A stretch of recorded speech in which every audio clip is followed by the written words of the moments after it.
My dear students, যারা দশম শ্রেণীর ছাত্রছাত্রী রয়েছে, তোমাদের হিস্ট্রি থেকে একটি প্রশ্নের আমি উত্তর দেব। প্রশ্নটি হল, 3 আইন কি? না, কেশবচন্দ্র সেনের সময় ব্রাহ্ম সমাজের, যখন ব্রাহ্ম সমাজ প্রতিষ্ঠা হয় সেই সময় একটি আইন পাশ হয়। সেই আইনটি পাশ হয়েছিল কত খ্রিস্টাব্দে? না, 1872 খ্রিস্টাব্দে। আইনটি কী ছিল? না, বাল্যবিবাহ ও বহুবিবাহ রোধ।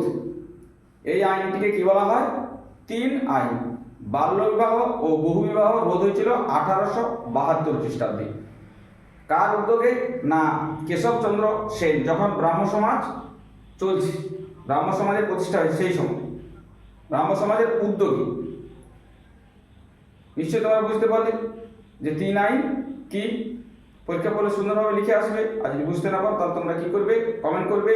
আর যদি বুঝতে পারো চ্যানেলটা ফলো দিয়ে সাবস্ক্রাইব করে পাশে থাকবে এরকম সুন্দর সুন্দর প্রশ্নের উত্তর পাওয়ার জন্য।